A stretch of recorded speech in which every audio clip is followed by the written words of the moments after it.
Good morning, Dog Nation. I am Brandon Adams, and this is DawgNation Daily, the daily podcast for Georgia Bulldogs fans, presented today by ServPro. We are happy to have you with us, no matter how you get to us today. A couple of fun things on today's show. First of all, a little bit of a look back on the NFL draft, and the thing about the most recent NFL draft that I probably felt was the most enjoyable and kind of the most fun storyline for me. We'll get to that. But prior to that, there was also a very, very interesting statement from Kirby Smart, which at the time I don't think got enough attention because, perhaps you're like me, maybe you just didn't see it. But I did stumble across this, thought it was worth revisiting here to sort of start the show here today.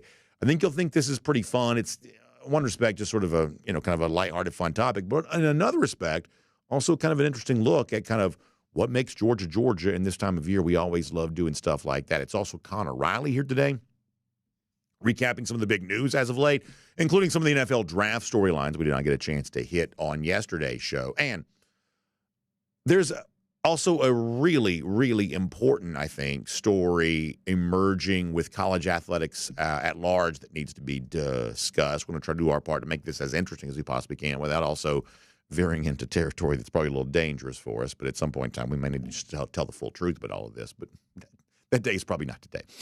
Anyway, we're glad to have you. It's going to be a fun show. It is DawgNation Daily, the daily podcast for Georgia Bulldogs fans, presented today by ServPro, and it begins right now. Today's episode of DawgNation Daily is brought to you by ServPro, cleaning, restoration, construction. Presented by DawgNation.com. This is DawgNation Daily, the daily podcast for Georgia Bulldogs fans. Here's your host, Brandon Adams. So at the end of the show today, if you can stick with us for the full thing, I'm going to show what may be one of my favorite golden shoes in a very long time, if not ever. So something I'm incredibly proud of. I'll tell you more about this later on. I know that's a little bit of a weird tease for the full length of the show, but I do think if you can stick around today, we're going to have a really good time with that. Speaking of having some fun, I want to do that here as well to kick things off here today, because there was a thing that I sort of stumbled across. You know how like people are just sort of scrolling on their phones, doing stuff like that. And when we were on our DawgNation cruise last week, I sort of stumbled across and thought, gosh, I didn't see this at the time. This is kind of interesting. And interesting enough that I wanted to make sure we showed that on the show at some point in time here in the week that I returned. So this feels like a really good day to do that. It was the interview that Kirby Smart gave on, I almost said on TV, but as you know, the game wasn't on TV. It was on streaming internet. But it was the interview that Kirby Smart gave with the broadcasters during the broadcast of the G-Day game a couple of Saturdays ago. And what I love about this is two things. Is that, A, it's a little bit of a jab, maybe. You can certainly interpret it that way, between Kirby Smart and some of his coaching colleagues, which is always, kind of interesting. But it also is very much in kind of furtherance of a topic that I thought was,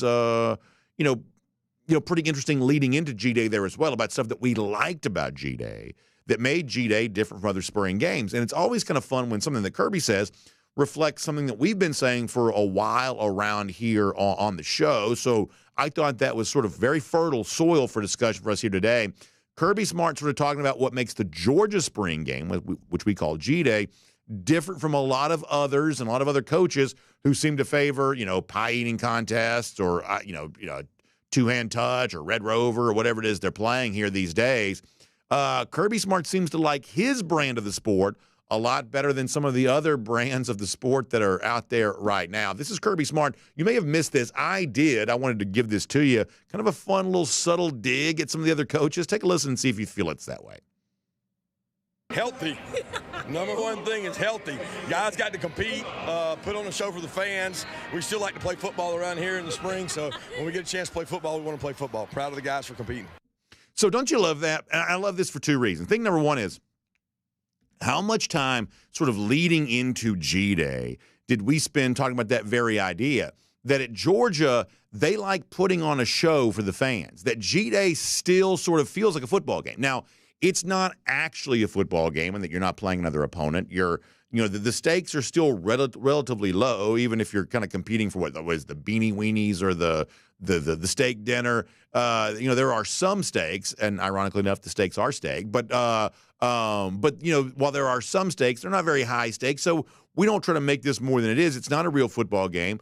But Georgia goes kind of out of its way to to kind of make this sort of look like a football game. Remember, we talked about this with the fact that the two teams come out of separate locker rooms, and both teams got their own like video intro, and there's the red shakers and the black shakers, and it sort of feels like you got two teams playing. And if you're a fan that shows up, especially kids, and the one thing that we know is that Georgia football games are getting more and more expensive each and every year, and so therefore, if you've got a kid that's only barely old enough to really kind of pay attention to the game, as a parent, you've got the discussion of, gosh, do I want to spend all this money on my kid to go to a game that they're not even going to get the full value out of?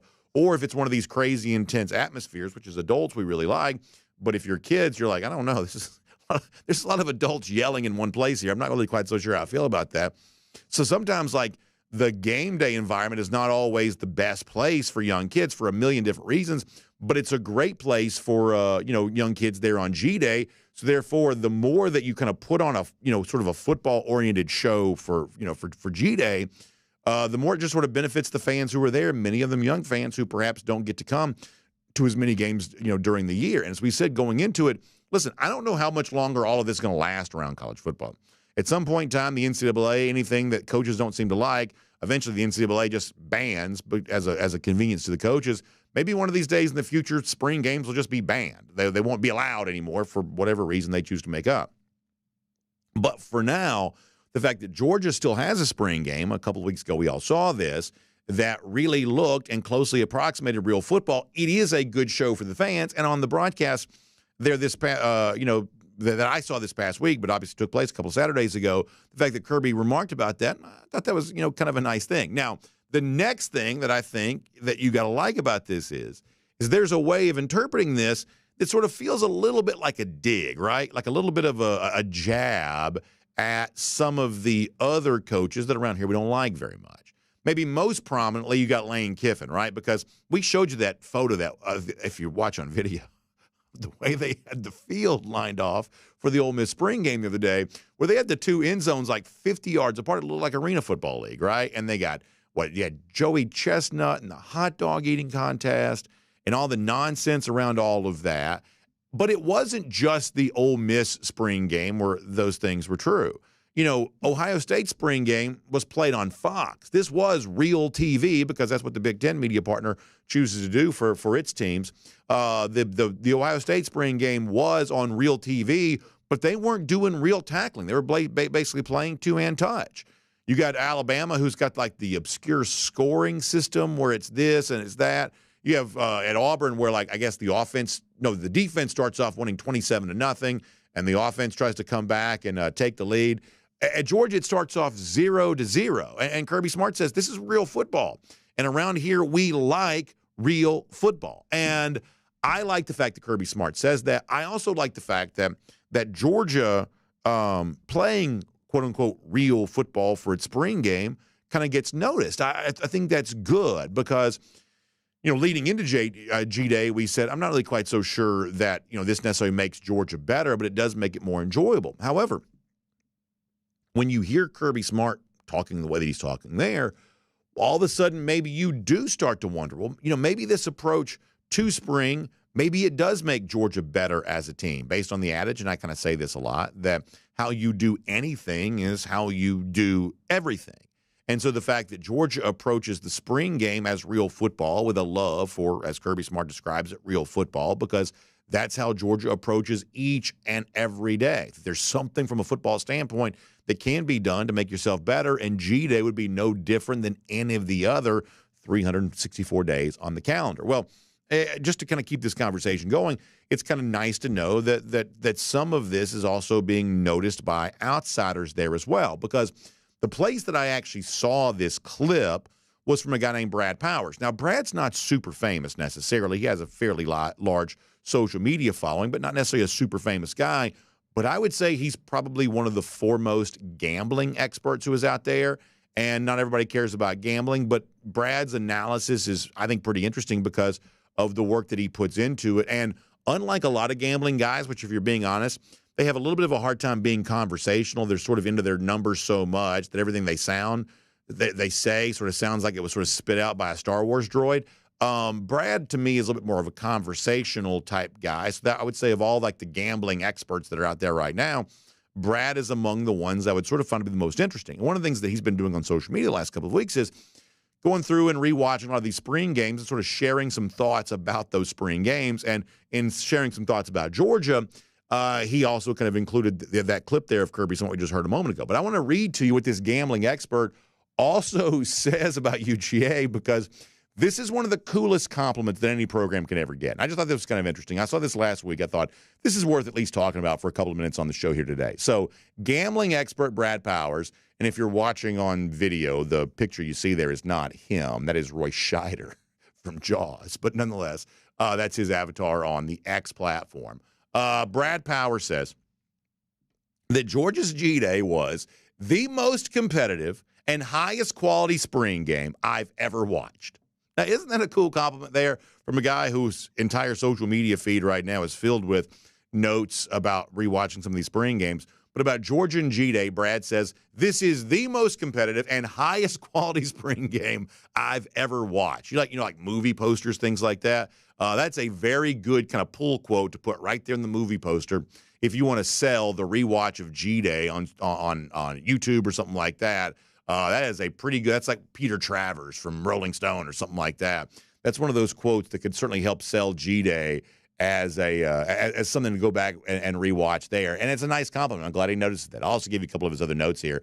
He says the defensive line beat the offensive line most of the day. He says the freshman and sophomore class on defense are the best I've seen. It's 9 total 5 stars. The linebacker, C.J. Allen, the defensive end, Mikael Williams, are both All-Americans. And he says the wide receiver, Dominic Lovett, flashed big time. I'll give you a couple of other notes here from Brad Powers on this there as well. He says it was 1s versus 1s and 2s versus 2s, rotating all 4 quarters. Let me pause on this just for a moment. I think a lot of people don't quite realize that's what Georgia does. I mean, people maybe realize that, but I don't think they quite realize just how different that makes Georgia from other spring games, where a lot of times outcomes of these spring games can be orchestrated, especially if you're a team that's been struggling on offense. Well, you can put your number 1 offense on the field against a number 2 defense, or in some cases like a number 3 defense, and you can kind of inflate the stats for your whichever group you want to do better. You can inflate the stats by putting your starters against backups, and all of a sudden, to the average fan, the average onlooker, the results look pretty impressive. But as Brad points out, at Georgia, they don't do that. It's good on good. It's, you're competing against your approximate equal on the other side of the ball, which is one of the things that makes the competition so intense. He goes on to say the Heisman favorite Carson Beck attempted 46 passes, meaning this was a real game in which Beck was a real participant. And he concludes by saying this: if you enjoy physical, tough football, this is the one spring game to watch. He says, unless, of course, you prefer hot dog eating and dunk contests. I mean, don't you love that? Forget the fact that it came from a guy named Brad Powers, the fact that it comes from anyone who's paying close attention to spring games, and he says, hey, what I saw from Georgia on its G-Day, what I saw from Georgia during its spring game, that was different than anything else. And in the clip that you heard from Kirby Smart, he says, the reason our spring game is different because as a program, we want to be different. And I just think that never stops being cool, because here's what we know. We know that we are in a time in which holding on to a love for football, in some respects, seems to be getting harder and harder. Coaching football as it has always been coached seems to be becoming almost sort of an obsolete idea. But at Georgia, they're somehow, and I find this to be remarkable, they are somehow holding on to some of this while also participating in some of the change that's taking place around college athletics. There's a phrase that sometimes you hear in business, and it goes like this: if we want things to stay the same, then things are going to have to change. Now, when you first hear that, that may sound somewhat contradictory, and that's why the phrase, I think, is interesting, because there is a lot about Georgia that obviously Georgia doesn't want to change. Its success, its formula for how it's achieved that success, those are things that Georgia wants to be bedrock traditions that are unmoved even by the current moment. But in order to maintain that, you've also got to figure out what it is okay to change. Sometimes you may have to go out and take in some transfer players. Sometimes you may have to prevent your players from transferring somewhere else. Sometimes you may have to sort of play the NIL game at a level slightly above where you're comfortable. But if you can kind of manipulate some of those newfangled things in the sport, it perhaps also gives you the freedom to still going about the actual day-to-day operation of the sport the way that you always have. And G-Day and this entire spring here, including the 15-day transfer portal window that's been open since April 16th, seems to be an example of that. There are some things around college athletics that are changing, college football in particular, and some of that change seems to be unavoidable. But not everything has to change. Georgia can still go about its business on a daily basis the way that it always has. This spring seems to be evidence of that. And the kind of business operations of Georgia can still result in the same level of success. That is certainly hope for the 2024 season. And the actions of Georgia this spring, including on G-Day, seem to foreshadow that as a great possibility. My name's Brandon Adams, and this is DawgNation Daily, the daily podcast for Georgia Bulldogs fans, presented today by ServPro.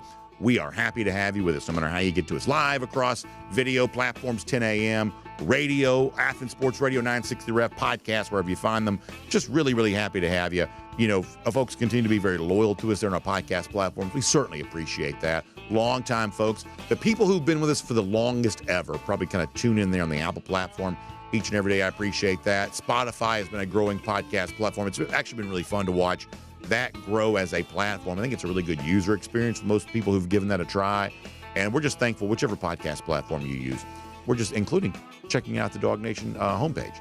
We're just glad that you do all of that with us. By the way, huge thanks to our friends at ServPro who make the show possible for you here today. When you've got a major mess to clean up, and honestly, I hope you never do, right? Because it is a mess.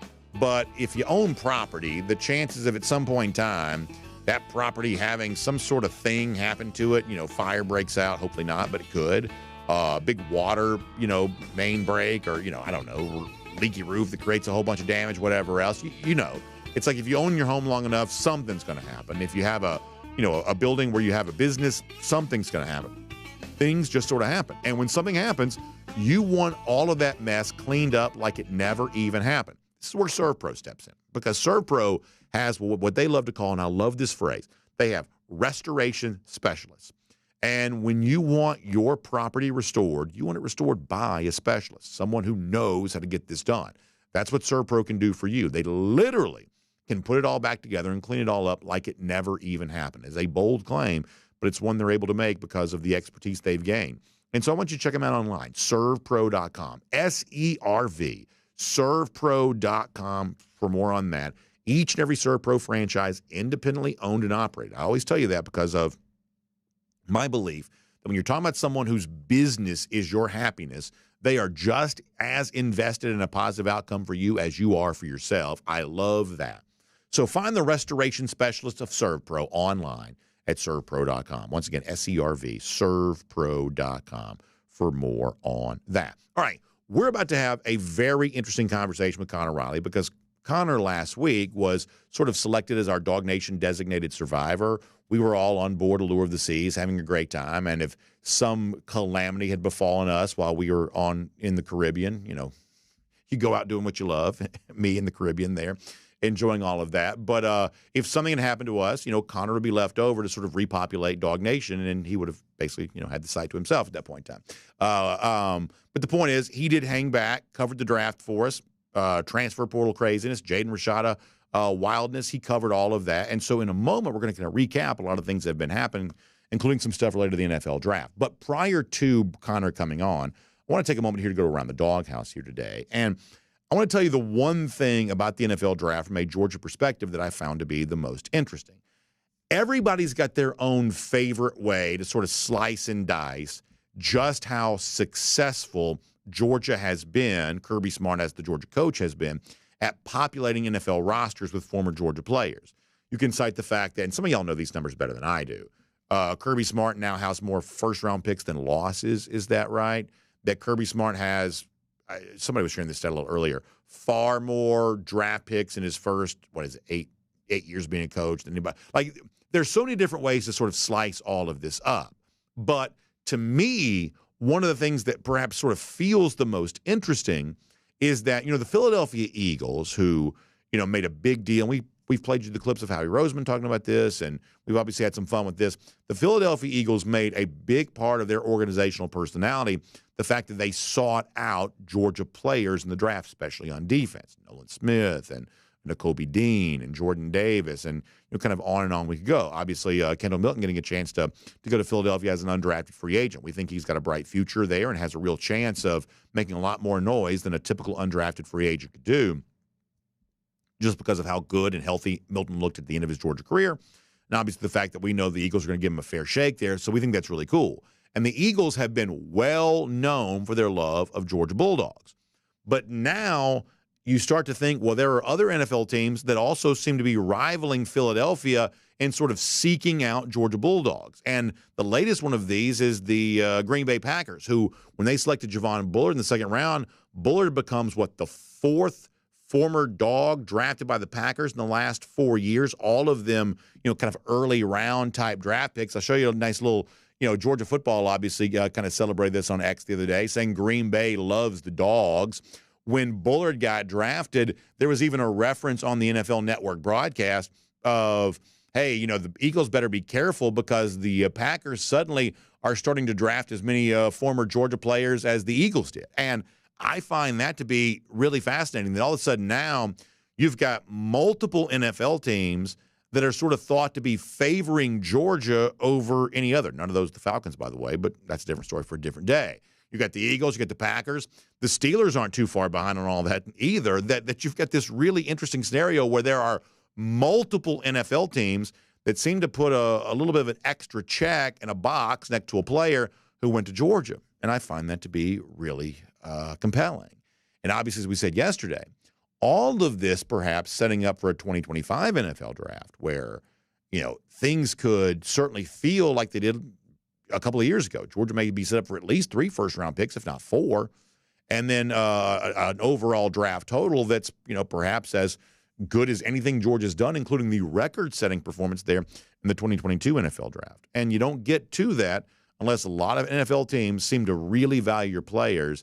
And there are a lot of NFL teams, Packers, Eagles, Steelers, that seem to really, really put a premium on a player being from Georgia. And obviously we think that Javon Bullard could potentially be set up for great success there with the Green Bay Packers. I was also going to show you, I couldn't find this. I don't know what happened with this, but the other day Quay Walker did a nice thing where, because Quay was one of those first-round picks there with the Packers, where he was like, hey, just build the hedges around the field there at Lambeau Field. That was kind of I thought it was kind of a cool statement on social media. I couldn't find that today.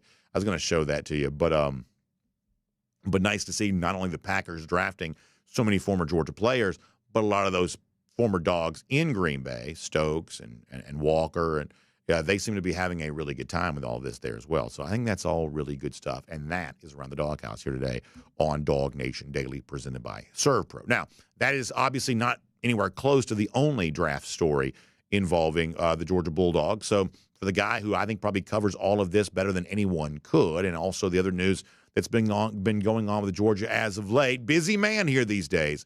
Let's talk to Connor Riley today here on DawgNation Daily, presented by ServPro. From Athens and across the SEC or wherever the recruiting trail may lead, here's a DawgNation.com insider. Let's bring in Connor Riley here for a moment. I know he loves the draft. So, Connor, I want to give you as much space as possible to take this wherever you want to go. I just said a moment ago, the emergence of Green Bay is sort of a rival to Philadelphia, even getting referenced on a TV broadcast in terms of the Georgia players they sought after. I thought that was kind of one of the more fun storylines from a Georgia standpoint in the draft, but your choice of the entire board here, what would you say the biggest takeaway from a Georgia standpoint of the NFL draft was there, if that's proper? I think for me, it's the 3 Georgia defensive backs going in the top 90 picks. And Georgia has recruited the defensive back position so well. But you look at some of these other guys, Kamari Lassiter, was in the state of Alabama, and Alabama did not care to recruit him. And now he's obviously from Savannah, and Georgia was one of the last schools to recruit him and to offer him, and that made a big difference there. Javon Bullard was a 3-star recruit, and I know there were people on this DawgNation Daily, not on the broadcast, but I know there were DawgNation commenters out there, like when he was accepted as a commit, people were like, why are we taking this guy? He turned out to be a pretty great take in a second-round pick. And then Tyke Smith, no Georgia player did more for their draft stock in the past year than Tyke Smith. Led the team in tackles for loss, interceptions. All these guys are a credit to Georgia's ability, in my opinion, to identify talent and then get the absolute most out of it. These guys were all two-time champions. Bullard and Lassiter were 2-year starters in that Georgia secondary. And it just goes to show you, and we're as guilty as this as anyone in terms of fixating on star rankings and things like that. In my mind, specifically at defensive back, Kirby Smart has so earned the benefit of the doubt when it comes to targeting these guys and seeing who they want. Obviously, not everyone is going to be drafted, but the ones that do find a way onto the field and find a way to start, and in many of these cases as multi-year starters, tend to have pretty great success rates. And I think this 2024 NFL draft class illustrates that. I think this is really fascinating because it goes without saying, I believe, Connor, that if you waved a magic wand and all the non-elite recruits from Georgia the last couple of years, if they disappeared and they didn't exist, then Georgia hasn't won any national championships, because you're talking about Stetson Bennett and you're talking about Jordan Davis, you're talking about Javon Bullard, who was a massive player in playoff games for Georgia in 2022. And obviously we can go through this and chronicle like the performance of Ladd McConkey compared to his recruiting ranking, the performance of Bullard compared to his recruiting ranking, who, by the way, he had to send in videos to Georgia during the pandemic just to get Georgia's attention. Like, it'd be like, you're trying to get on American Idol and you're sort of sending in YouTube videos of you singing, whatever song. Like, that's where Bullard got Georgia's attention. I find that to be such an inspiring story. I think it's really, really fun. How unique is it? And maybe we don't really know this, but it seems like in addition to having a blue chip ratio right up there near the top, Georgia, at least to me, seems to be getting so much more out of the non-blue chip recruits. Is it as prominent as it seems like to me that Georgia just seems to be almost cheating by making these non-elite recruits into great players themselves, and therefore making their overall roster value higher than it seems like it has a right to be? I want to give the guy that has done the research for this credit, Graham Coffey. I believe the stat was 16 of Georgia's 48 non-blue chip recruits, aka 3-star prospects, have been drafted. That's roughly a 34% success rate. The average percentage of a 3-star prospect getting drafted is 5%. So they are so clearly, now obviously they take a lot fewer 3-star prospects, and they're just naturally a lot more 3-star prospects out there. But there is some raw statistical data out there to support the idea that Georgia just simply seems to get more out of their 3-star recruits than the average program. And I think this just rather goes into a large thing. Like, Kirby Smart does not care all that much about star rankings and when it comes to evaluating players and things like that.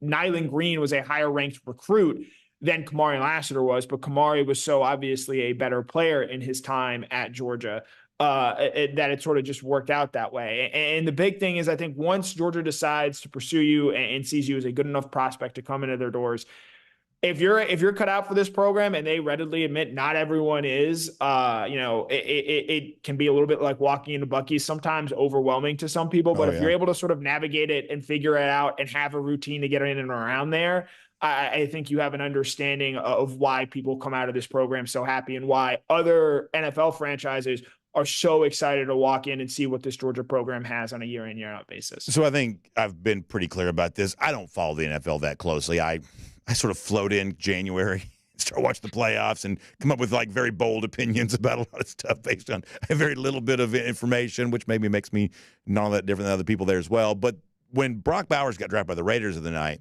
it occurred to me, I don't know anything about the Raiders. I don't know anything about their situation.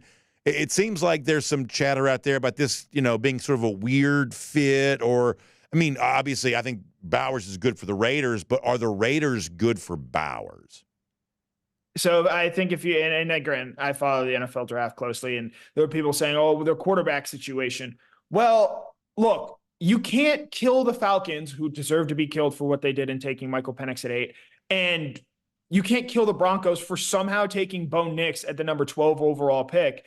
And then when the Raiders take the best player available, Brock Bowers at 13, wonder, oh, why didn't they take a quarterback? And if you do the extra 20 seconds of thinking this through, this is a fantastic situation for Brock to walk into. And yes, I acknowledge the quarterback issues that exist in Las Vegas, but they already have a really good tight end in Michael Mayer, who I think complements what Brock does really well. He's not Darnell Washington's size, but he's a guy who's going to be able to be that inline tight end, hand on the dirt, be the guy that blocks defensive ends. And that's going to force Las Vegas to use Brock in creative ways. Brock also gets to play with Devontae Adams, who is one of, if not the best wide receivers in the NFL. So he doesn't have to carry the entire offense and be a focal point. And the fact that you get to pair him with him, also with a physical and promising young running back in Zamir White that I know Georgia fans have heard of, yes, there are quarterback questions, but Gardner Minshew nearly led the Indianapolis Colts to the playoffs last year. And I think that this fit for Brock, it is really good. There are obviously long-term questions about that quarterback position. Wouldn't surprise me in the slightest if maybe this time next year the Raiders are trading up to draft a quarterback, perhaps Carson Beck there. But I think from the totality of the Georgia offense, the Las Vegas offense, I love this fit for Brock and what it is going to be moving forward as they see using him. That's fun. I think that's really cool. Today is kind of an important date in the college football calendar, and the fact that the transfer portal does close today. Obviously, while we were gone, we had the near calamity with Christen Miller, only to find out the next day that Miller was choosing to stay. I don't want to hang the mission accomplished banner just yet on this, but it seems like Georgia is going to navigate this spring portal window okay here. How do you think they've done that? Yeah, I feel like we're all waiting for pollen season to end and just hope that, there's no one last little dust up here or there.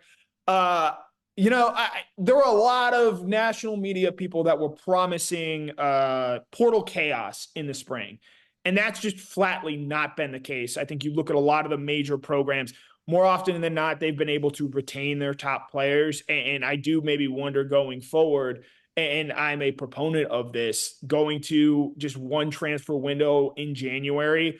I think that's perhaps maybe the best thing forward for college football, because again, you look at the programs that are grabbing guys here, it's an Auburn, it's a Miami, programs that are early on in a coach's tenure there and trying to still build things. Georgia, yes, they did take Jaden Rashada, but again, they've only seen Andrew Paul and Tyler Williams enter the transfer portal there. So I think this has been very good for Georgia in that sense. I think they know how to navigate it. I think they understand who they want and how to build through the transfer portal as well here. Quarterback, it was something that they had been trying to identify and grab for a long time. Dylan Raiola, Jaden Maeva, and then they finally get Jaden Rashada to commit and stick with this program. And so I think, in terms of navigating this on its whole, I do think that Georgia's done as good a job as anyone, but that's because a lot of the top tier programs have approached this in the same manner. It is so much more about retention in this spring window rather than going out and adding further players to your roster. Yeah, we just did a whole thing about, sort of the plucky underdogs that sometimes Georgia has success with. And I know that Jordan Davis was not an elite recruit, but Jordan Davis also blocks out the sun. He's a giant of a man. He's nobody's underdog, necessarily.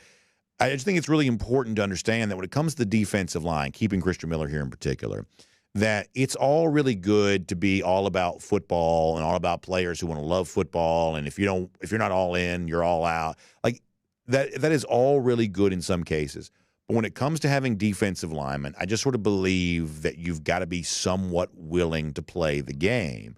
And my assumption is that Georgia played the game, whatever the game is, they played the game well enough to hold on to Christen Miller when a desperate team like USC was perhaps desperate enough to try to do whatever it could to wrestle him away, or perhaps even other Georgia players too, that Georgia is just playing the game well enough not to have to worry about losing a player like this right now, or at least finding a way to keep him. Is that your read on that situation too? Yeah, Georgia should not be crying poor when it comes to premier players and their ability to keep them. We've heard Kirby Smart say this. Roster retention is far more important at a program like Georgia than is necessarily using the transfer portal to go out and add players and add talent to your roster. That's not to say that they're going to completely ignore it.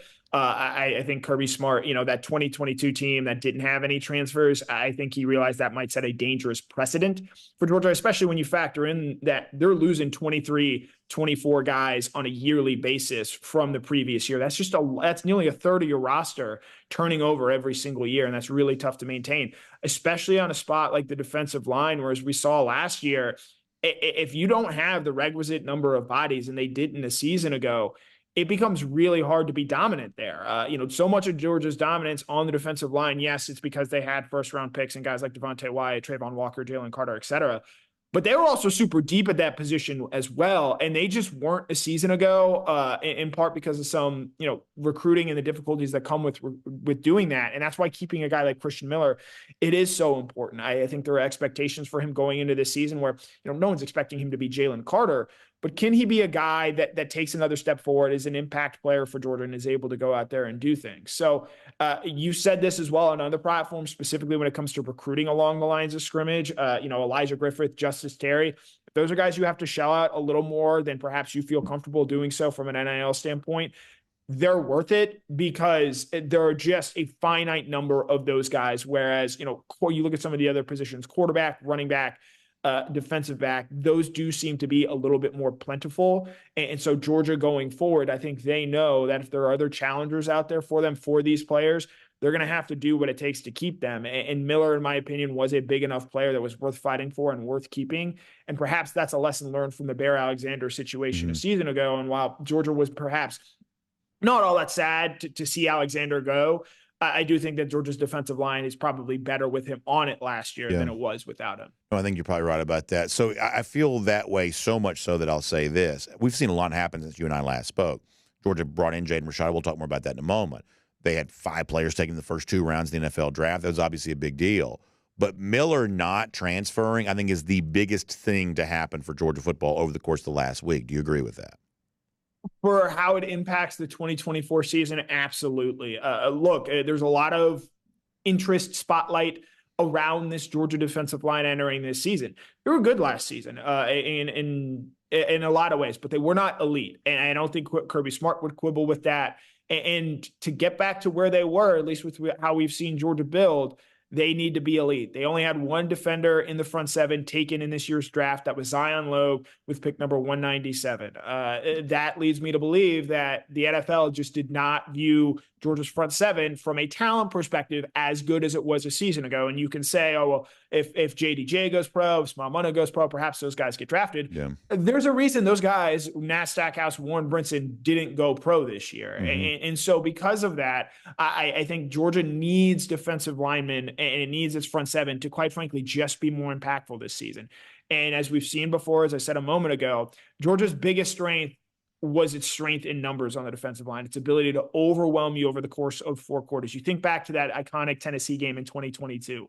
It was the ability to just wear down Tennessee over the course of 4 corners and lean on them until they collapsed. And the iconic image of Hendon Hooker sprawled out on all 4s, just absolutely exhausted after having the tar beat out of him.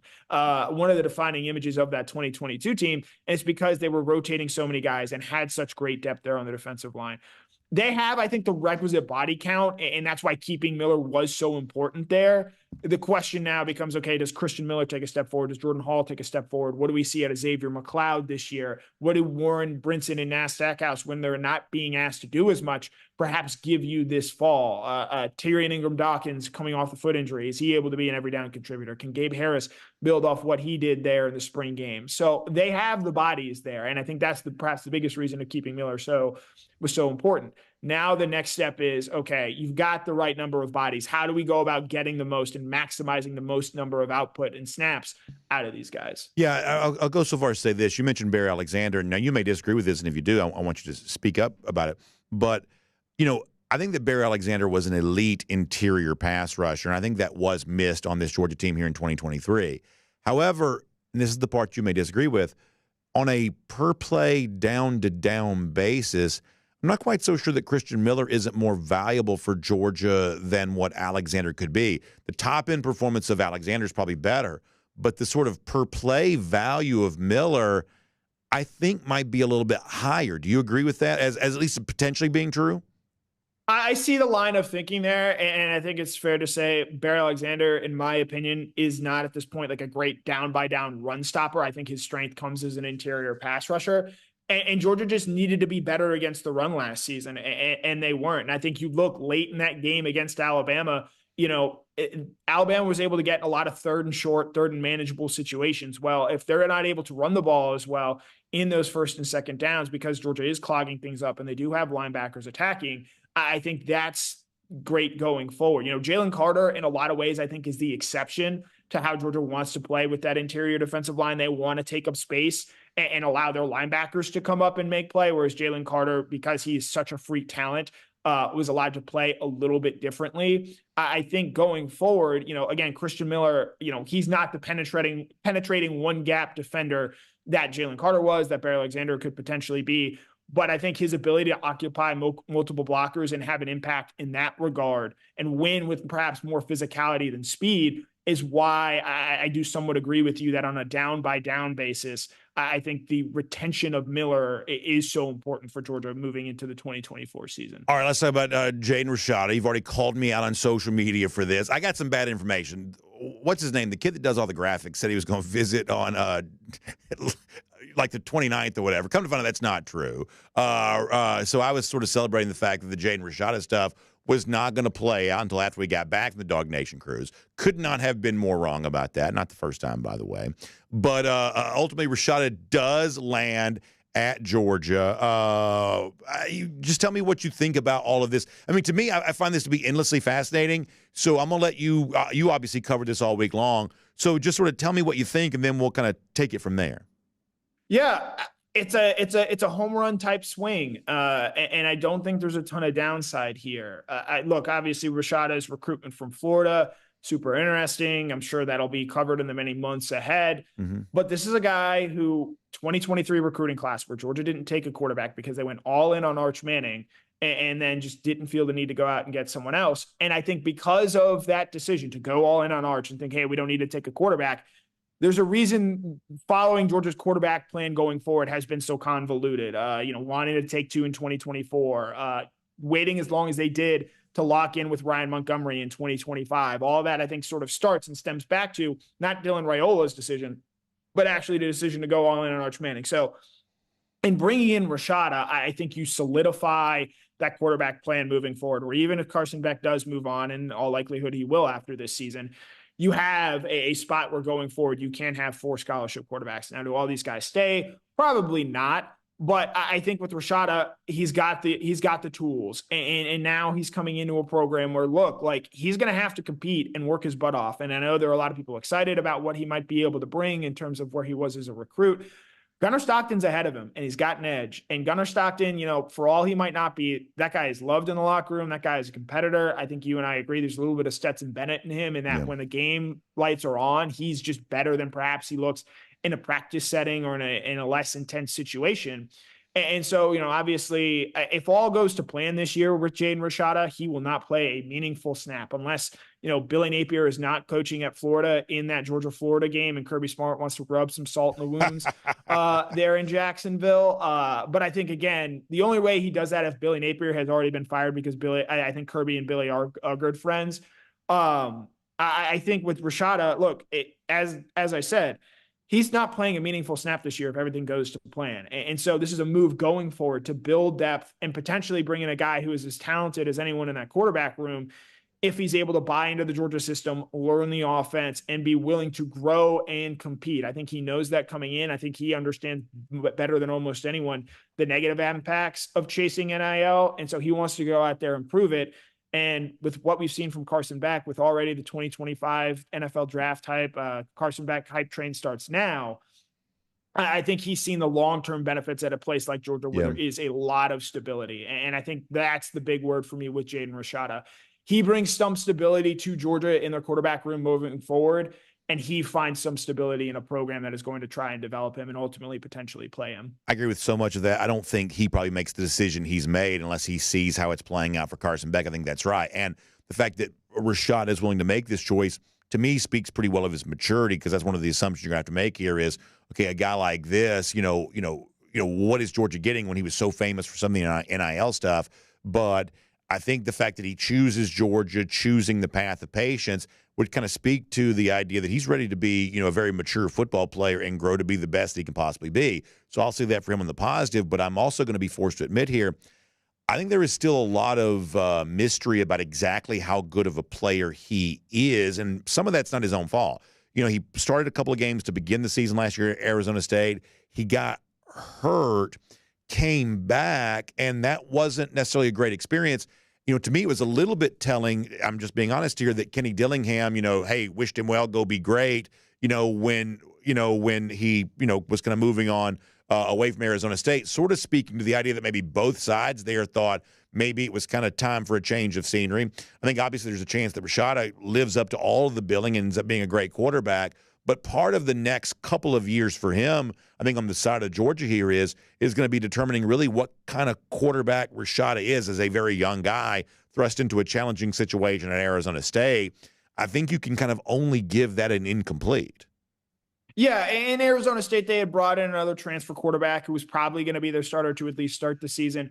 Rashada had missed some time with a hand injury this spring, so he's not exactly the four-star. I believe 247 individually rated him as a five-star prospect. I think he's not that, but I think it's also important to note Arizona State was one of the least talented Power 5 teams out there. And so he goes from driving around in a Ford Pinto to driving around potentially in a Ferrari. And so I think, again, for a player like him who has experienced so much sudden change, again, this is a guy who signed with Florida thinking he'd go there and then ultimately ends up not after the NIL deal falls through and ends up going to Arizona State at the last minute. So I think, again, the stability that the Georgia situation brings, where Jaden's going to have to decide if he fits into Georgia rather than a school trying to fit with Jaden there. Mm-hmm. And so that's where a lot of this falls on Jaden. And I think this is going to make it a Jaden Rashada decision of how big does he see himself being a part of this Georgia program moving forward. Because, again, if I'm setting odds right now for Georgia's starting 2025 quarterback, Gunnar Stockton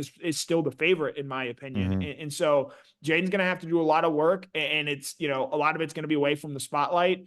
But he is a guy who certainly from a Tula standpoint, he does have Power 5 experience. He has made starts. So in the event that Carson Beck does go down, I think that they have someone that they, wouldn't be completely overwhelmed in that sense. So I am very interested in seeing how Jaden Rashada fits in with this program and ultimately what the long-term development plan with him looks like. Very quick, because I've kept you long, and I apologize. This can be a short answer. Who is the favorite to be the primary backup right now? Is it, in your mind, Stockton or Rashada? It's still Gunnar Stockton. The 2 years that he has spent in the system going into his third year, the investment that they've already put into reps there, I think gives Gunnar a sizable lead in that regard. Connor, fascinating stuff. Appreciate that. I thought your coverage while we were gone was outstanding. Fun to kind of keep up with that while we were on board Allure of the Seas and enjoying some time there in the Caribbean, the Bahamas. So certainly appreciate that. And we'll look forward to having you back here on DawgNation Daily, presented by ServPro again very soon as well. Yep, as always, was a pleasure. Good stuff. Let's take a look around the rest of the league. This is SEC Through. Connor briefly alluded to something that I think a lot of people may not be aware of. Now, technically, Carson Beck has already said this is his last year at Georgia. He said that, in Miami, he's coming back for one more year. He said that after the Orange Bowl. But do y'all know that technically Beck could come back in 2025? I don't believe he's going to. He's kind of already alluded to the fact that he's not. But, he does have redshirt year and COVID year. He could come back in 2025 if he wanted to, but I don't believe he's going to. But it is important to note that, legally within the rules, he would have his chance of doing that. All right. Anyway, that's just a quick aside, just something that Connor had mentioned.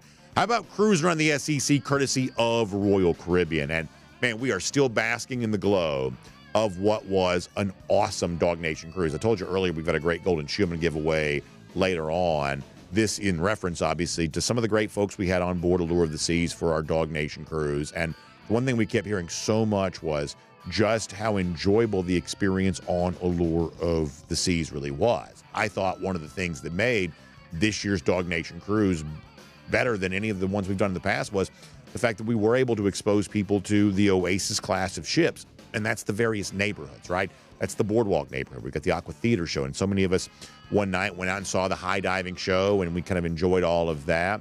There's also the Central Park neighborhood where we had a great lunch one day at Chops Grill. We had a chance to enjoy a very nice meal at 150 Central Park, which is an incredibly nice gourmet, dining experience. Hard to believe you're even on a cruise ship when you're enjoying all of that. But people were just really enjoying Allure of the Seas. And to me, there is no bigger game changer, as someone who likes travel and kind of enjoys this kind of thing, there is no bigger game changer in the cruise vacation space right now, more so than the fact that Royal Caribbean has said, hey, in a place like Port Canaveral, where a lot of families in kind of the Atlanta area are traveling for cruise vacations, we're going to put a premium on the short cruise experience, because while it's great to enjoy a 7-night cruise, and if you want to enjoy the best that the ship has to offer, the 7-night cruise is probably the best way to do that. For a lot of people, though, you got, multi-generations of a family traveling together or multiple families traveling together, or even for a family like mine where everybody seems to have their own stuff going on, finding that time to have the full, week experience is not always an easy thing to do. So Jessica Slater can help you get your trip planned, a 3 or a 4-night sailing coming up here on one of these Oasis-class ships, including Allure of the Seas. You can give her a call, 770-718-9147. That's 770-718-9147. You can also email her, jslater@dreamvacations.com. jslater@dreamvacations.com. By the way, this week, I have gotten some very good Royal Caribbean-related news for myself. I'll tell you more about that here coming up. That was something I was hoping for, and it seems like it might be falling into place here on a number of fronts. So I'm really excited about that. All right. For our cruise around the SEC here today, we're going to touch on just one story. And this is one of those deals where I think this is really important. And I promise you this is not going to be like serving vegetables. But I do think we all need to understand a certain aspect of this, even though it's sort of hard to talk about. Total honesty, total confession here. I find some of this to be a little hard to talk about for two reasons. Reason number one, at first glance, it's boring, or at least it could be. Reason number two, it sort of feels a little hard to talk about all of this without talking about some things that we don't typically talk about on the show. So it's like, if you only kind of, sort of get to the surface level, maybe a little boring. If you dive deeper than the surface level, maybe a little too controversial. And so we sort of back off on some of that. Whether we should or we shouldn't, I guess, is a different discussion for a different day. But the point is this. We have another step taken and what looks like eventually radical change for college athletics as we understand it. So here is the explanation. So there are a lot of ongoing lawsuits against the NCAA. And what I can tell you, having talked to people who know some people who know some people, that people at the highest levels of power in college athletics are very worried about these lawsuits because the NCAA has a fairly, recent but fairly prolific track record of losing in court as of late. And these cases that are pending, that are upcoming, are the kinds of cases where the largest financial damages could be paid out. One of those, is one of those cases that involves back pay for previous college athletes who didn't get a chance to enjoy NIL. The thought here is that the colleges themselves that have kind of made up the NCAA could be due to pay out like billions of dollars in this case, which essentially runs the risk of bankrupting some college programs. So you've got now reporting coming from ESPN, Pete Thamel and Dan Murphy, the writers here. The headline says, college sports leaders are in deep talks to settle NIL antitrust case against the NCAA. So one of these cases that's out there that runs the risk of like billions in damages paid out by the NCAA to previous college athletes, and also setting the way for current college athletes to get paid from the TV money, which is where the real revenue comes from, that this is perhaps getting closer to a settlement. Now, I want to give you three things on this and try to do it kind of quick. And as I said, try to keep it as sort of relevant and interesting as it possibly is, because I do think this is really important. Thing number one is this. When you see a story like this, ESPN.com, about the NCAA is getting close to reaching a settlement, it's important to understand that the NCAA is sort of one of the defendants in this lawsuit. There are obviously others. So basically you got, all of the sort of key leadership in college athletics being sued on this, the NCAA being one. And when we think NCAA, we think of college athletics as a whole overall. But it is important to note when it comes to college football, the NCAA itself actually has very little say in college football as we understand it. So some of these stories sort of feel like they're about money. Hey, who's making money? Who's getting paid money? Who's paying out the money? Are there lawsuits where there's more money being paid? At first glance, all of this sort of seems like it's about money. But I want you to understand something. There is a layer deeper than money. Now, for those of us who don't have enough money, we sort of say, well, what could ever be more important than money? But people who already have money understand something. The thing that actually is more important than money is power. And that when we're talking about what looks like money in college athletics, what we're really talking about below the surface is the ongoing fight for power. Because when the current system is torn down in one way or another, for better or for worse, that sort of seems like it's what's going to happen. People who've never built anything find it easy to tear this down, so therefore they're going to. When that takes place, whatever is sort of left over, Who gets to control that? Who has the power over that? That is the real conversation that real decision makers are having behind the scenes. Who gets to be in charge moving forward? And a story like this would suggest that the NCAA still wants to have some sort of hope of somehow still being in charge. Whereas in the future, Tony Petitti, the Big Ten commissioner, Greg Sankey, the SEC commissioner, some, entrepreneur who wants to start a super league or the college football playoff committee or whatever else, the college football playoff as an organization, that they all would say, well, actually, we want to have power. So stories like this, there's always a story behind the story. It seems like we're fighting over money, but below the surface, the people who kind of are at the top of the food chain are also fighting for the power that will be up for grabs when all of the chaos, fully takes shape. So keep that in mind. Here's the next thing. And I find it really interesting that this gets almost no coverage whatsoever, but I think this is really important. That when you look at all of the pending lawsuits against the power brokers in college athletics, including the NCAA, did you know? You probably don't. Did you know that almost all of these lawsuits are being brought by the same attorney? It's a man named Jeffrey Kessler. Kessler is a powerful lawyer, of course, interested in these sort of things. And of all of the major lawsuits, and there are like 4 of them ongoing right now, 3 of those are being brought by Kessler.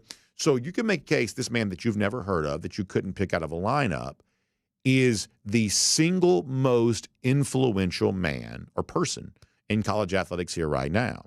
Is he a good guy? Is he a bad guy? We don't know. We're never given the chance to vet him. In fact, when you think about the control he has over the thing that we love, I think it's fair to ask, did you vote for Jeffrey Kessler? Was there ever a moment when his name was on the ballot and you chose him as the overlord of the thing that you love? How did Jeffrey Kessler get all this power? Through the legal system, of course, but how is it that in a manner of just a short number of years that all of a sudden, the long-standing, more than a century tradition of college athletics is now quickly coming to an end, all because Jeffrey Kessler seems to want it to?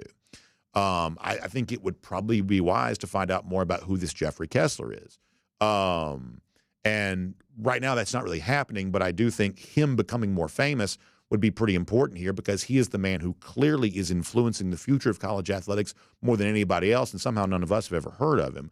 I find that to be pretty interesting. Now, last point, then we're going to wrap this up. I also think it's interesting when you see the conversations ongoing about this and the fact that, hey, moving forward, college athletes are likely to be paid, and they're going to be paid as a result of some of these lawsuits that Kessler's bring forth here. There's also the discussion of, well, nothing really needs to change all that much. For instance, we can pay the football players with the revenue they generate while also still using that revenue to pay other non-revenue sports there as well, including many of those being women's sports. And I guess my question would be, and this is not a very popular question, but I'm going to ask it anyway, that if our real pursuit here is what's fair for the athletes and making sure they get a chance to enjoy the revenue they generate, why would a football player who makes all this money share any of it with players from a different sport? Why would they do that? Like, if we're really getting to the heart of the matter of what's fair and how much of the revenue that you help generate should you get to keep, why would it be fair for those players to give any of that money to athletes of another sport, be they men, women? Why would that be the case? And when you see situations like now where there were some players that perhaps in the spring transfer portal window that would have liked to have transferred, but academically they weren't in good enough standing to be accepted in the new school they wanted to go to. They would have had an NIL payment waiting on them if they made the transfer, but academically they weren't qualified to make that move. Once again, if we're talking about what's most fair and what's least restrictive to the income earning potential of college football players, then why should they be prohibited from paying money because of their college transcript? Why should that be the case? It somehow sort of seems like when we talk about tearing down college athletics, we're only kind of talking about tearing down some of it, and some of the other sort of, parts of the bureaucratic infrastructure. It seems like we don't really want to tear those down quite as much. So I think these are all really important questions. And as I said before, when you talk about them, it sort of feels like you get a little tedious every now and then, and you sort of veer into sort of conversational turf that we don't always travel in. But I do believe these are important topics. It's all changing. It's being led by a man that you've never heard of. And knowing where all this is going and kind of, which parts of it are okay to talk about changing and which parts of it seem out of bounds to discuss. I think all of this is stuff we ought to investigate a lot more closely, and we'll do our best to do that. We'll also make that cruising around the SEC courtesy of Royal Caribbean. And as we wrap up here today, I told you as I reached down here, I have maybe the most enjoyable golden shoe I've ever given out here. Now, this came to me via the DawgNation cruise. A man named Darren Howard made this for me. His wife, Lisa. A great camera shot here on this.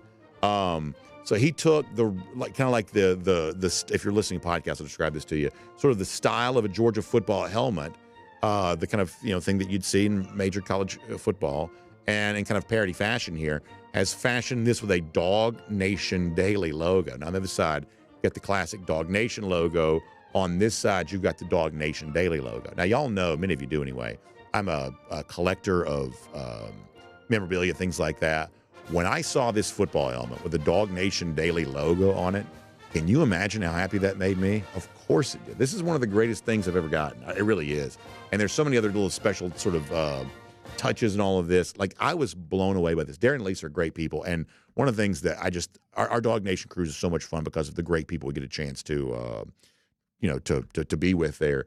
This is just one of the great things I've ever gotten. And so it's going to have a prominent place on our desk here for the foreseeable future because I just think it's amazing. So golden shoe to Darren and Lisa, but how about a DawgNation Daily football helmet? That is just one of the amazing things ever. So awesome for them. Gators, lousy, stinking Gators, nowhere near as much good news for them. In fact, it's been a long time since Florida has beaten Georgia. Of course, our Gator Hater updater before we get to you every single day. I believe we're now, 1,270 days. That's how long it's been since Florida's beaten Georgia. That's good news. That's our Gator Hater updater. We'll see all of you back here tomorrow. DawgNation Daily, presented by ServPro. And on video, time now for the R.S. Andrews Cool Down. R.S. Andrews is the one you turn to for your air conditioning, heating, plumbing, and electric needs. They show up on time. They do the work that's promised for the price that's promised. You can trust them on all of that. Yeah, so how about our DawgNation Daily football helmet here with the DawgNation logo on the other side? You got the white bones here representing the Georgia National Championships. You got like sort of the jersey number here, 24, obviously in reference to the year itself. This is something that Darren does kind of as a hobby for fun. He's a big sports collector himself, and just a really cool, amazing thing. I was so proud of this. I mean, and y'all got to understand something, like the chance to meet people in our audience and to just enjoy, stuff with them is one of those things I just love. And the DawgNation the cruise gives us a chance to do that, and other times during the year get a chance to see others of you there as well. But the thing that makes me feel the happiest and the proudest about the work I'm able to get to do are the kinds of people who kind of make up what we think of as DawgNation. And the kinds of people who are a part of our show here on DawgNation Daily each and every day. I just love it. The helmet looks great on the desk too, by the way. Look at the way the one thing I always love about Georgia football helmets is, and I felt this way ever since I was a kid, when you play the night game, the way the lights shine off the red helmet, and now you got the DawgNation Daily helmet here that kind of has the same type of thing going on there. I just love it. And I'm going to show you some more stuff throughout the week that some of our cruise people gave us. We obviously just had a great time, and so we're going to do a lot more of that with you coming up in the time to come. Now, the tricky thing here is with the helmet on the desk, I got to figure out a different place to put the laptop, but that's all for a good cause and all easy to be figured out here right there. All right, so with that said, we'll dive in here, get some of your comments. I'm going to Facebook first today, see what's on their mind, and then after that, we'll just see where it all goes. We'll give this a chance to open itself up here and get rolling. But, yeah, boy, I tell you, it looks great, right? It looks great. Yeah, this is not a thing to be forced. It's a work of art is what it is. It's a kind of a custom piece, work of art. You see my Sharpies in the background there. But work of art, kind of a custom piece here, sort of given, especially to me, so that there is no for sale opportunity on this. This is just sort of a one-of-a-kind thing. But I tell you, I love it. And I'm very, very proud of it, and very, very proud of a great guy like Darren who made this possible, and of course for so many of you who are big parts of our audience each and every day there as well. I'm also tap dancing here a little bit because, as per usual, Facebook taking 6 years to load. So let me try YouTube while I'm waiting on Facebook to do its thing. Yeah, see, YouTube just loads so much faster. I think that's probably pretty telling in the big tech wars there on that. All right, over here. Let's see what else.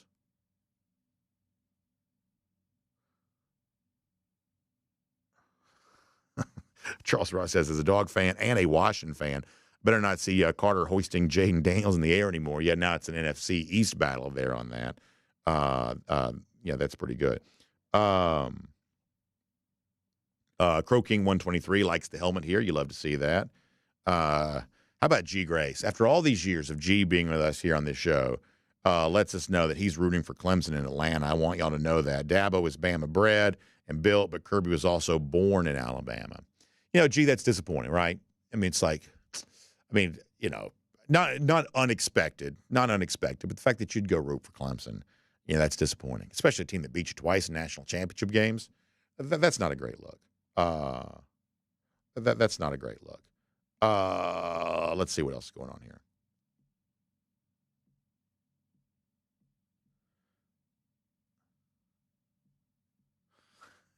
Foster Moss wants the helmet to have like the single bar face mask in front. That's probably about what I deserve. Taylor Russell says it's a shocking proclamation by G. Grace. Yeah, there you go. Spencer Clark says Jordan Bowman, though, our resident Clemson fan, there to jump on this saying roll Tigers, so he'll take all the help he can get to open the season. Spencer Clark says Kendall Milton might have a Patrick Pass type of career, winning a Super Bowl or two. Yeah, I mean, we definitely think that, Kendall Milton is certainly a candidate to go from undrafted to active on an NFL roster. We saw Kearis Jackson do that a year ago. So we could definitely see him doing that there again. Jay Shipe says that little sticker looks cool. That on that helmet, you should print up a 3-foot sticker and slap it on. He'll slap it on one of his poker tables. So here's what I will tell you, is that I do think I have something like that coming. That's not going to be 3 feet, but something I kind of whipped up here. I told you the other day that for some of the people who participated in some of our contests recently, which were all just sort of for fun, I'm getting something done that I want to send to each of you. Now, it's not anything too grand or anything like that, but I just wanted, I thought those went really well. I thought a lot of you were very kind to participate in those, and so I'm going to try to send out a little something to people like that. Who knows? I might even send one to Jay Shipes there as well. You never know. Let us see what else. Jonathan Aaron says, if Kirby Smart was not our coach, what SEC coach would you want at UGA? And someone other than Beamer, you always say him. I do like Shane Beamer a little bit. But here's what I'm here to tell you. If Kirby Smart said, listen, I'm done, had enough of this, won 2 national championships, I'm going to go, watch my, kids play athletics. If he walked off tomorrow, the 2 coaches I would want at Georgia, one of these I think you would say is obvious. One of these you may be somewhat surprised by. Guy number 1 is Dan Lanning. I do really believe that Dan Lanning is going to be a great coach. I really, really do. I think he's already on the way to doing that. He's made Oregon, far more of a real football team than they were before he got there. The other one is, and this is going to drive some of y'all crazy, I might take Will Muschamp as Georgia head coach. And people say, well, he's a disaster at South Carolina. And it was certainly not successful. Not successful at Florida either. But I have a sneaking suspicion that some of that was circumstantial, or some of that was, in some cases, just bad luck.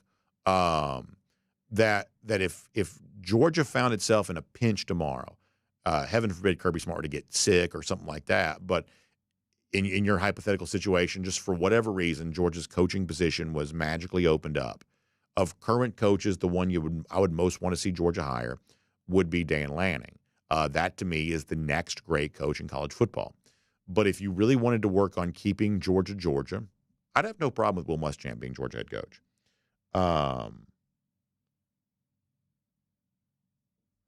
Let us see what else. Let's see if Facebook can finally open up here a little bit. All right. On Facebook, some comments over here. Jonathan Moore says he was going to say Muschamp too. Yeah, I just believe that some of the stuff in sports that we take as a given is a little more random than we realize it is. And I would say privately among good friends, even Kirby and Muschamp probably acknowledge some of this. And this is the tricky thing about careers, and some of y'all are obviously, making career decisions on a regular basis.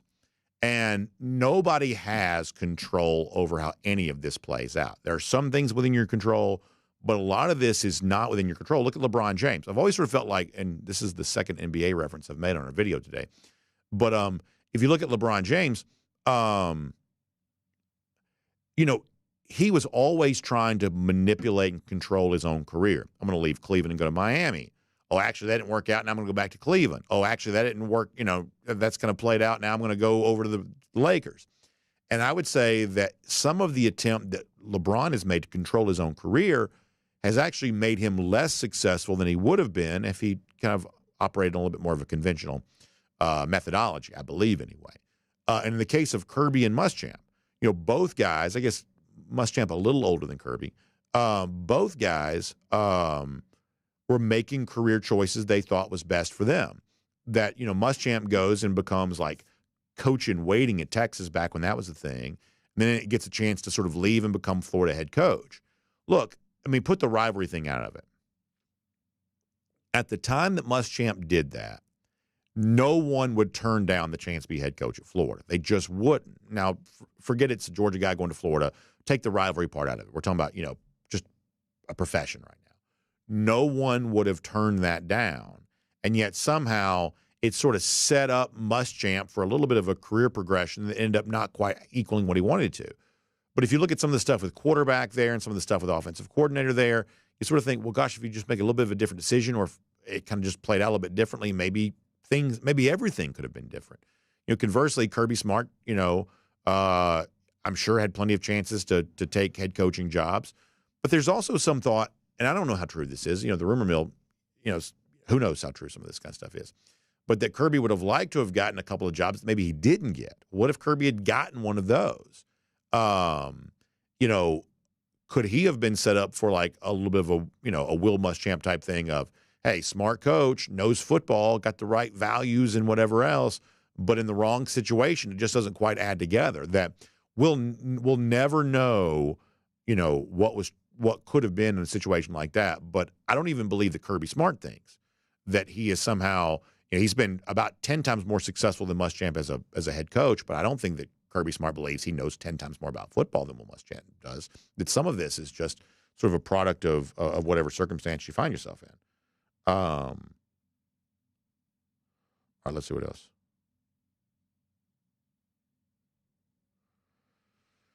On Facebook, here's some more. Looks like there's a pretty good conversation taking place here. Randy Hall says we need to get Eddie a helmet. Yeah, maybe one of these days we will. Although, Eddie still has a certain like brand recognition thing here. It's like, it's like you can put Mickey Mouse in a different outfit, but he's still got to look like Mickey Mouse. That's the thing you get at me. Pete Williams says, I hate to admit it, but I agree with you about Lanning and Muschamp. Why do you hate to admit it, Pete? But that's funny. Yeah, Pete, I'm glad to hear you're on my side on that.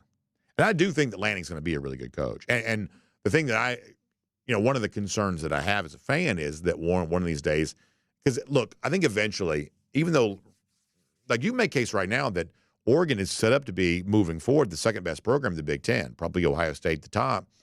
But Oregon's going to have a level of, I think, successful staying power that could keep them near the top of this, giant blob of a league. They're going to be set up for as much success moving forward as almost any team in that league is. So from that standpoint, you can make a case, well, Lanning would never need to leave. I sort of suspect, and maybe this is just a hunch that'll prove to be wrong, I sort of suspect at some point in time he might want to come back this way a little bit. And you sort of hope it's not at a place that can cause Georgia some problems. Let us see what else.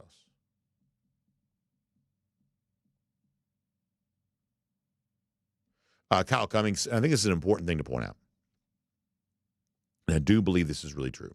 Kyle says, I have the confidence that Kirby will play the best quarterback, whoever that may be, next year. I 100% agree with this. And this just sort of seems self-evidently true to the point, well, why would you need to say it?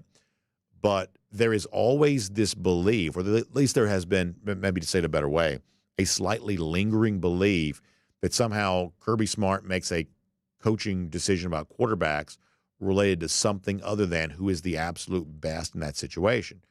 People assumed the entire time that there was the JT Daniels and Stetson Bennett stuff going on, that somehow there was some sort of ulterior motive at play, involving those two quarterbacks that led Kirby to choose Bennett over Daniels. But now we have hindsight to guide us.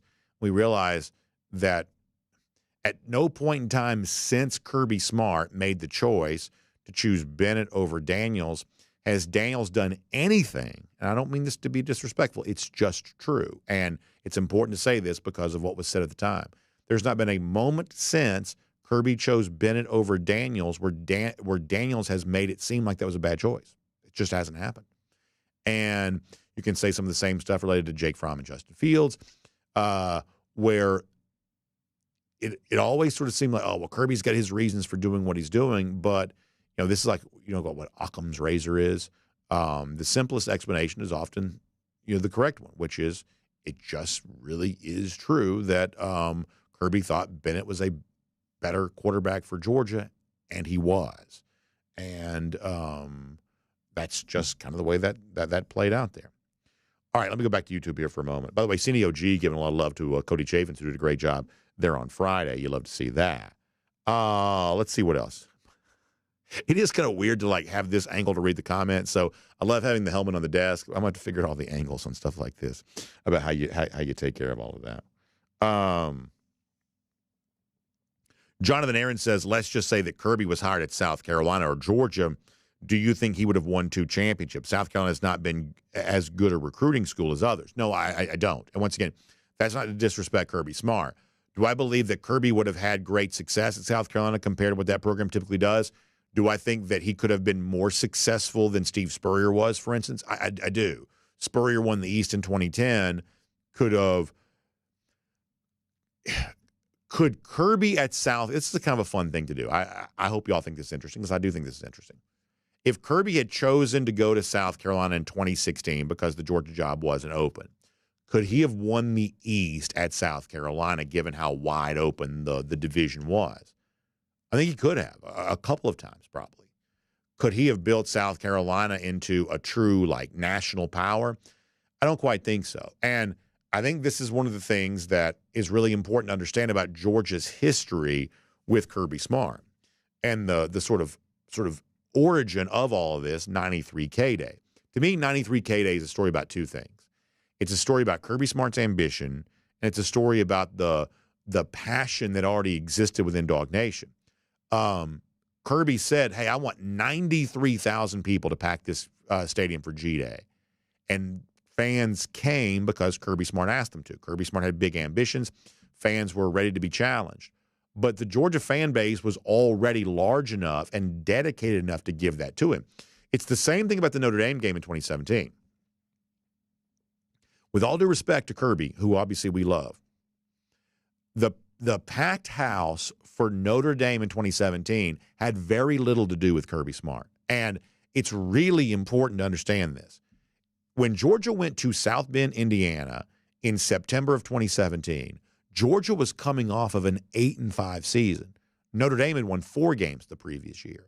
This was not really a big game. And Kirby Smart's Kirby Smart's presence in the game, with all due respect, Kirby Smart's presence in the Georgia-Notre Dame game did not make that a big game because Kirby Smart was a guy 1 year into coaching who had lost 5 times the previous year. And I'm not saying that as a slight. I'm just saying that's what the fact was. The thing that made that Georgia-Notre Dame game a big game was the presence and the passion of the Georgia fans who chose to travel by the tens of thousands to the Chicago area and South Bend to go to that game. Travel plans that in some cases were made far before anybody had decided that Kirby Smart was going to be the great savior of the Georgia football program. That's just a fact. So the story of the success of Georgia in these last few years, and I believe if Kirby was sitting here, he himself would say this, because nobody is better at giving the fans credit than Kirby Smart himself does. He does this so well, so frequently after the big games. I want to thank the fans. Kirby Smart always does that. The story of the success of Georgia these last few years, it's been the marriage of one of the all-time great coaches. We believe that's what Kirby's on his way to being, and one of the all-time great fan bases. And that's what we believe that sort of Dog Nation, the Georgia fans have been. Georgia had a championship fan base for many years prior to having a championship level team. What Kirby's story is he became the coach that gave Georgia the fan base, the team that it deserved. That's what Kirby was. He gave those fans, us that make up this fan base, he gave us the team that our level of devotion deserved. And that's what the story of all that is. Jerry Dog fan says, why couldn't have Kirby built up the kind of coaching staff at another program that he did here? Because the ultimate measuring stick of how good a program is the kind of money you have to pay assistant coaches. Like, even if you could have hired Del McGee in 2016 at another place, you probably could have, you couldn't have necessarily kept him for all these years, because as you get those stair-step raises, other programs can't afford that. Same thing, like some of the success that Kirby has had in keeping some assistant coaches employed far longer than they could have been, keeping Dan Lanning, for instance, as defensive coordinator prior to the 2021 season, that's only possible at a place like Georgia, which is as well-resourced as it is, and Georgia is only as well-resourced as it is because of the devotion, the dedication, and the size of the overall fan base. Of course, Kirby Smart, if he had gone to South Carolina, which is where some people thought he might go, of course he could have had success there.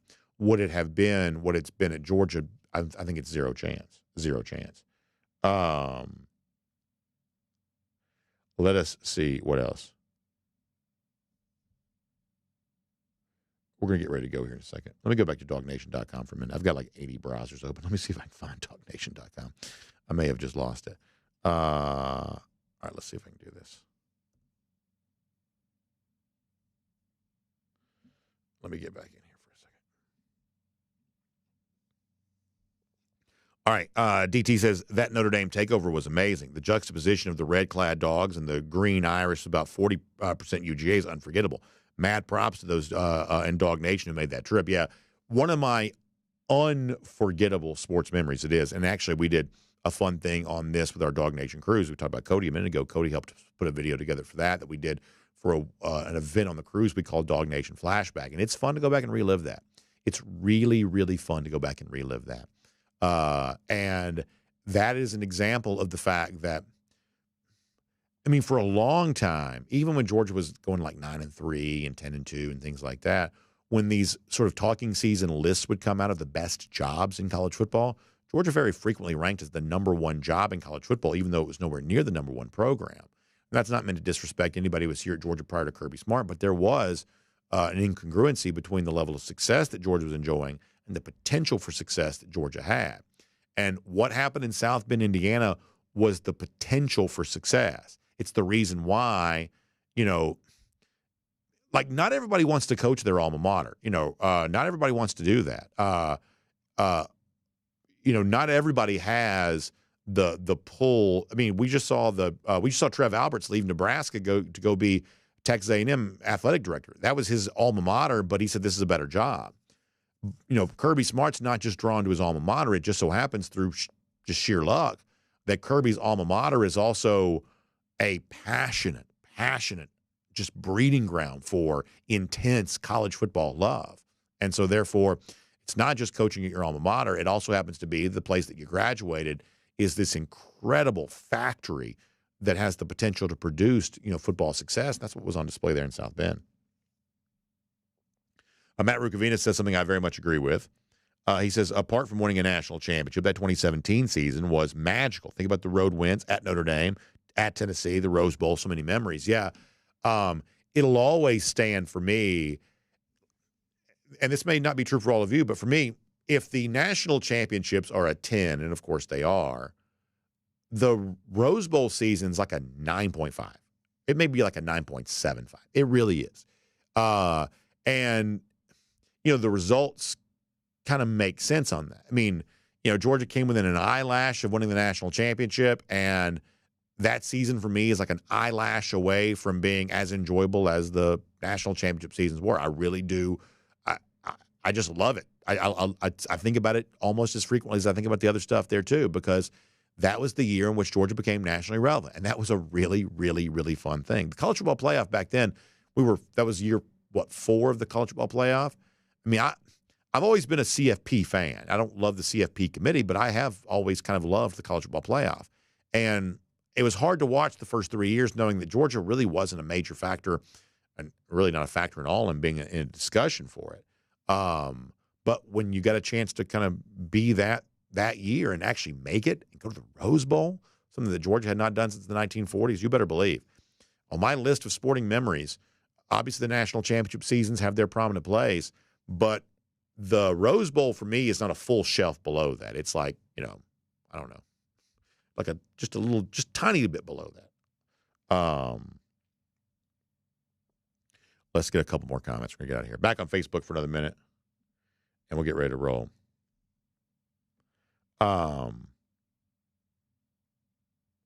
Pete Williams says, I still love how the Georgia fans travel to California for the Rose Bowl game against Oklahoma.